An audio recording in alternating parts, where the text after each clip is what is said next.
ये हमारे जीवन में अच्छे विचारों का आविर्भाव होना।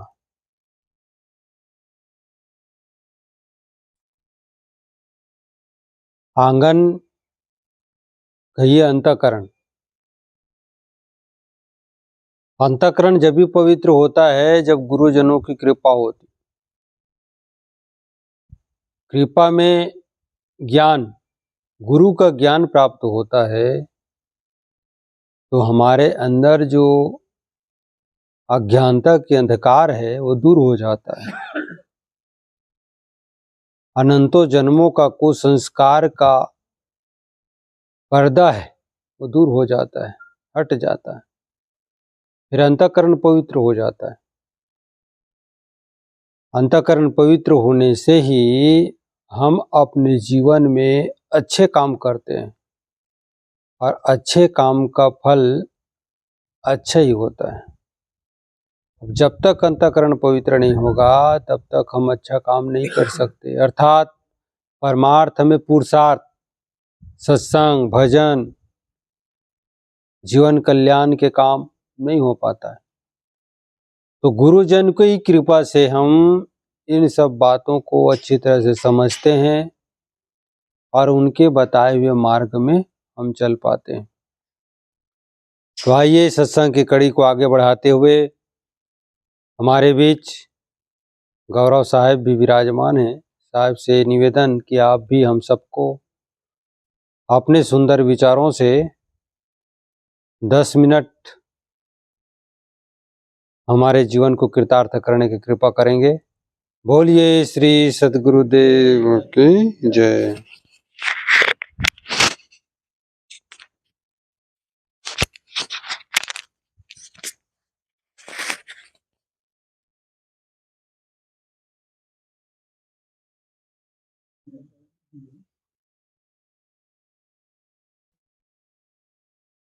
पूर्ण परख प्रकाश गुरु सुख स्वरूप कबीर, बंदत हो तव चरण युग हरण काल की पीर। पूर्ण यगम यगाद को आह लही नहीं कोई, सो गुरु पारख ते निकट बिन गुरु कछु नहीं होय। એકવાર બધા મળીને સદગુરુદેવનો જયકારો લગાવીશું। જયકારો લગાવવાથી હૃદય મંદિરના ફાટક ખુલી જાય છે અને સંતોની સદશિક્ષા હૃદયમાં પ્રવેશ કરે છે। બોલીએ શ્રી સદગુરુદેવ की आद्य पारक प्रकाशी बंदी छोर सदगुरु श्री कबीर साहेब जी, मारा हृदय मंदिर आराध्य परम पूज्य सदगुरुदेव जी, परम पूज्य श्री बलवीर साहेब जी, श्रद्धेय श्री चरण साहेब जी, अर्चनीय वंदनीय संत समाज, वर्तमान उपस्थित सत्संग प्रेमी भक्त सज्जनों,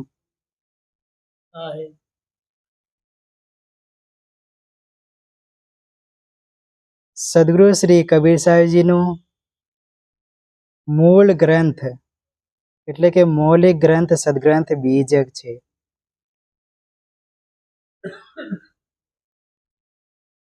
અને જે પણ સદગુરુદેવે આપણને બીજકમાં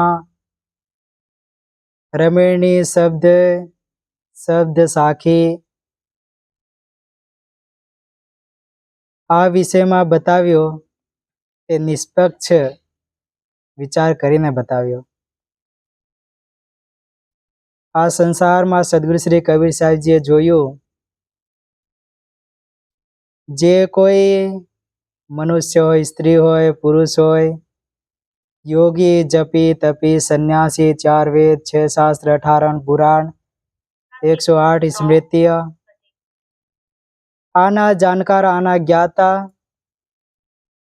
आ बधा ज दुखी देखाया। कोई पण मत पंथ मजहब આમાં જેટલા પણ વ્યક્તિઓ રહ્યા એ બધા જ દુઃખી દેખાયા, કોઈ પણ સુખી નહીં. આજે આપણે સંસારમાં જોઈએ, કોઈ પણ વ્યક્તિ ખેતી કરતા હોય, કોના માટે ખેતી કરતા હોય? જે પણ ખેતી કરીશું તે જેટલું પણ અનાજ આવશે, જે પણ ધન પાક છે તેને વેચીને અને એના જે પણ પૈસા આવશે એનાથી અમારો ઘર પરિવાર સુખ શાંતિથી રહેશે, કોઈ પણ પ્રકારનું દુઃખ નહીં આવે. એટલા માટે એટલી ઠંડીમાં ધૂપમાં આ કિસાન કામ કરે છે. કોઈ ચોર વ્યક્તિ હોય ચોરી કરે છે, કોઈ પણ મોટા મોટા મહેલોમાં જાય ચોરી કરવા માટે, બેંકોમાં એટીએમ તોડીને એમાંથી પૈસા કાઢે છે. આટલું જોખમ કોણ કરે? પણ એ એટલા માટે કે જે પણ પૈસા મેં ઘરે લઈ જાઉં આ ચોરી કરીને, તેનાથી મેં પણ સારી રીતે જીવી શકીશ, સુખ શાંતિથી જીવી શકીશ અને અમારો પરિવાર પણ સુખ શાંતિથી રહેશે. આવી ભાવનાથી એ પણ ચોરી કરે છે. કોઈ મૂર્તિ કલાકાર છે તે મૂર્તિ બનાવે છે, મૂર્તિ બનાવીને વેચે છે. એનાથી જે પણ ધન સંપત્તિ આવે તેનાથી એ વિચાર કરે કે મેં સુખી થાય છે. અને એ મૂર્તિને ખરીદીને જે વ્યક્તિ ઘરમાં લઈ જઈને સ્થાપિત કરે અને એની પૂજા કરે, અર્ચના કરે, તેની સામે મોટા મોટા મહામંત્રો બોલે. આવા બધા મંત્રો કેમ બોલે છે? કે કોઈ ઈશ્વર બ્રહ્મ પરમાત્મા હશે તે અમને પ્રસન્ન કરીશું એમને, તો એમને સુખ શાંતિ મળશે, એમને સ્વર્ગ મળશે. પણ વાસ્તવમાં આજ સુધી કોઈ સ્વર્ગ નર્ક તો જોયું નહીં. એટલે એ વિચાર કરે કે કોઈ પરમાત્મા છે, સ્વર્ગ મળશે, સુખ શાંતિથી અમે ત્યાં સ્વર્ગમાં જઈ શકીશું. આવી ભાવનાથી તે પણ કરે છે. કોઈ વ્યક્તિ તીર્થોમાં જાય છે, નદી નાલા જેટલા પણ છે તેમાં સ્નાન કરે છે, વિચાર કરે છે કે મેં જીવનમાં જે પણ પાપ કર્યા હતા, જે પણ ખોટા કર્મો કર્યા હતા, તેઓ નદીઓમાં જઈને નાહીશું. ગંગા, જમુના, યમુના આ નદીઓમાં જઈને સ્નાન કરીશું તો અમારા જેટલા પણ પાપ છે તે ધોવાઈ જશે અને અમારું અંતઃકરણ શુદ્ધ થઈ જશે, તો અમે સુખીથી રહી શકીશું. કહેવાનો અર્થ કે આ સંસારમાં કોઈ પણ વ્યક્તિ દુઃખને નથી ચાહતું. બધા જેટલા પણ વ્યક્તિઓ છે, આ મનુષ્ય બધા સુખની આશા કરે છે. કારણ આ છે કે આ જે વસ્તુની શોધ કરી રહ્યા છે તે વસ્તુ એકદમ ચોખ્ખી છે, સાચી છે. એક અસલ વસ્તુની આપણે શોધ કરી રહ્યા છીએ, પણ આપણે રસ્તો ગલત છે. આપણે જે માર્ગ ઉપર ચાલી રહ્યા છીએ તે માર્ગ જ ખોટો હોય તો આપણે મંજિલ સુધી કઈ રીતે પહોંચવાના? આપણે વિચાર કરીએ કે અહીંયા રણુજામાં કાર્યક્રમ છે, વચમાં કોઈ વ્યક્તિ, સારા વ્યક્તિને પૂછ્યું કે રણુજા કઈ બાજુ છે? તે જગ્યા કાર્યક્રમ છે, પારખી સંતો પધારેલા છે, તો તે જગ્યા જવાનું છે અમારે, તો રસ્તો બતાવો. એવો ચોખ્ખી રીતે રસ્તો બતાવી દીધો. વચ્ચે આવીને આપણે શંકા થઈ ગઈ કે ભાઈ રસ્તો સારો હોય કે નહીં સારો હોય, તો એ રસ્તો બદલી દીધો. હવે રસ્તો બદલી દીધો તો પછી એ સહી મંજિલ સુધી પહોંચવાનો નથી. તેવી જ રીતે સદગુરુ શ્રી કબીર સાહેબે કીધું કે વસ્તુ અંતે ખોજે અંતે ક્યું કર આવે હાથ, સજ્જન સોઈ સરાઈએ જો પારખ રાખે હાથ. વસ્તુ અંતે, વસ્તુ આપણી પાછળ છે. જે આપણે બાર મત પંથ મજહબમાં ખોજ કરીએ છીએ સુખ શાંતિનો, એ સુખ શાંતિનો કિનારો તો આપણી નજીક જ છે, આપણી પાસે છે. પણ આપણે બહાર અન્ય જગ્યાએ એમની ખોજ કરી રહ્યા છીએ, તો આપણે કઈ રીતે મળવાનું?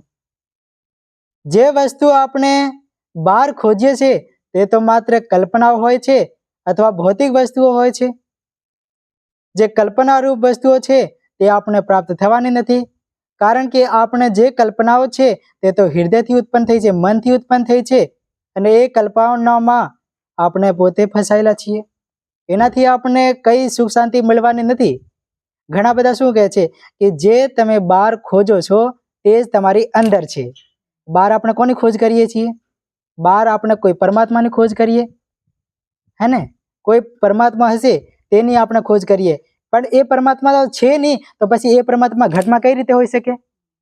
હવે આપણે બહાર પરમાત્માને ખોજીએ છીએ અને એક આ ચેતનજીવ પોતે ચેતનજીવ છે અને બારે ઈશ્વરની ખોજ કરી રહ્યો છે, તો એ ઈશ્વર ઘટની અંદર છે. તો કેટલા થયા? 2 થઈ ગયા. 2 થઈ ગયા તો પછી હવે આપણે કલ્પના આવી કે નહીં કલ્પના આવી? એક તો ચેતન જીવ અને બીજો પરમાત્મા, અને પરમાત્મા વાસ્તવમાં આપણી કલ્પના છે. તો ઠહેર્યો કોણ? આ ચેતન જીવ સત્ય ઠહેર્યો, અને જે કલ્પના ઈશ્વર રૂપ માન્યો તે આપણી કલ્પના ખોટી ઠહેરી. એટલે વાસ્તવમાં આપણે ખોજ કરી રહ્યા હતા તે કલ્પનાની આપણે ખોજ કરી રહ્યા હતા. એ વસ્તુ ઘટમાં આપણે હોઈ નહીં શકે. આપણે પોતે આ ઘટને ચલાવનાર છીએ, સાક્ષી છીએ, દ્રષ્ટા છીએ. અને આવી જ રીતે આ જેટલા પણ ઘટો છે આ બધાની અંદર એક એક ચેતન જીવ છે. આ ચેતન જીવ એક દેશી છે, સર્વદેશી નથી. એક ઘટમાં રહીને આ એક ઘટને જ પ્રકાશિત કરી શકે, બીજા ઘટને પ્રકાશિત નહીં કરી શકે. મેં વિચાર કરું કે મેં મારા જેટલા પણ કર્મો છે, જીવનભરમાં જેવા કર્મ કર્યા હતા તે મેં પ્રવીણભાઈને આપું, તો એવી રીતે કોઈ આપી નહીં શકે. કોઈ પણ વ્યક્તિ કોઈ ખરાબ કે બુરું કે સારું જે પણ વર્તન કરતો હોય, જે પણ કર્મ કરતા હોય તે કોઈ એકબીજાને આપી શકે નહીં. જેવા જેવા કર્મ કરવાના આપણે પોતાને જ એમને ભોગવા પડશે. હવે કોઈ વ્યક્તિ છે ગાડી લઈને ગયો, વચ્ચે જઈને કઈ ગલતીથી રસ્તામાં એક્સિડન્ટ થઈ ગયો તો ગાડીને નહીં પકડે, પણ ડ્રાઈવરને પકડવાના. કારણ કે એ ગાડીને ચલાવનાર કોણ હતો? ડ્રાઈવર હતો. તો ડ્રાઈવરને પકડવાના, એને ગલતી કોની હતી, કઈ રીતે હતી તેમને પૂછતાછ કરવાના, અને તે રીતે આગળની કાર્યવાહી કરે છે. તેવી જ રીતે આ ચેતનજીવ આ મનુષ્ય ઘટમાં જેવા જેવા કર્મ કરે છે તેવું તેવું આ આગળનું ઘટ ધારણ કરે છે. એટલે વસ્તુ અંતે ખોજે અંતે ક્યું કર આવે હાથ. આપણે સુઈ છે, એ સુઈ અહીંયા કે આપણે ગમે તે જગ્યાએ ખોવાની છે, પણ આપણે ખ્યાલ નથી કે એ સુઈ કઈ ખોવાણી. પણ એ સુઈ હતી, આપણે એટલી ખબર છે કે હતી, પણ ખોવાણી એની જગ્યા ખબર નથી, પણ છે જરૂર એ વસ્તુ. પણ આ ઈશ્વર બ્રહ્મ પરમાત્માની એ કોઈ વસ્તુ નહીં હોય તેની આપણે ખોજ કરીએ તો કઈ જગ્યા મળવાની છે?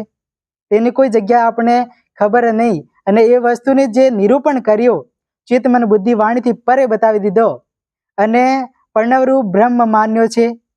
અકાર ઉકાર મકાર અર્ધ ચંદ્ર અને બિંદુ, આવી રીતે ઓમકાર માન્યો છે, અને આને ઠેરાવે છે શબ્દ રૂપમાં. હવે એ કે આ શબ્દ રૂપ છે, આનાથી જ આ બધું સંસાર આ પ્રગટ થયું છે. હવે આ શબ્દથી, શબ્દ તો એક પ્રકારનો જડ કહેવાય ને, જડ વસ્તુ. શબ્દ અસલી છે, શબ્દ છે આપણે પકડી શકીએ, વસ્તુ છે પણ જડ છે. શબ્દ આપણે પકડી શકીએ, કોઈ પણ રેકોર્ડ કરીએ, બોલીએ તો મોબાઈલમાં રેકોર્ડ કરી શકીએ અને એને આપણે ફરીથી સાંભળી શકીએ. શબ્દ વસ્તુ છે પણ જડ છે. અને આવી જ રીતે એ વસ્તુ જે ઓમકાર માન્યો એ તો જડ કહેવાય ને, એનાથી સંસાર કઈ રીતે પ્રગટ થઈ શકે?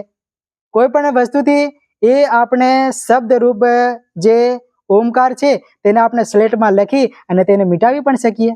તો પછી એનાથી સંસાર કઈ રીતે પ્રગટ થયું?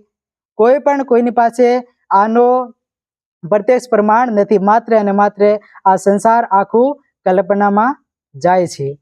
એટલે વસ્તુ અંતે જે આ બાર જેટલા પણ વસ્તુ પ્રાણી પદાર્થોમાં ખોજી રહ્યો છે, આ પોતે જ સુખ સ્વરૂપ, આ ચેતનજીવ જ્ઞાન સ્વરૂપ દ્રષ્ટા સાક્ષી આ આપણા પોતે છીએ. પણ આપણે કલ્પનાની વશીભૂત થઈને બાર સંસારના પદાર્થો પ્રાણીઓમાં આપણે એમની શોધ કરી રહ્યા છીએ. તે આપણી સૌથી મોટી અજ્ઞાનતા અને અંધવિશ્વાસની આ કુંજી પડેલી છે આપણી પાસે. એટલે વસ્તુ અંતે ખોજે અંતે ક્યું કરાવે હાથ, સજ્જન સોઈ સરાઈએ જો પારખ રાખે હાથ. જે સજ્જન વ્યક્તિ હોય, વિવેકવાન હોય, વિચારવાન હોય, તે પારખી સંતો પાસે જઈને સત્સંગ બોધ વિચાર ધારણ કરી અને એ પોતે પારખ સ્વરૂપમાં સ્થિત જાય. પોતાના સ્વરૂપને જાણે કે મેં ચેતનજીવ સત્ય છું, અજર અમર અખંડ અવિનાશી છું, મારા સિવાય કોઈ બીજું સત્ય નથી. આ ભેદ જાણીને એ પોતાના પારખ સ્વરૂપમાં સ્થિર થાય અને પોતાનામાં હંમેશા એ પવિત્ર નિષ્પક્ષ થઈને વિચાર કરીને રહે, તે પોતાનું કલ્યાણ કરી શકે. વધારે ના કહેતા વાણીને વિરામ આપું. બોલીએ શ્રી સદગુરુદેવ કી.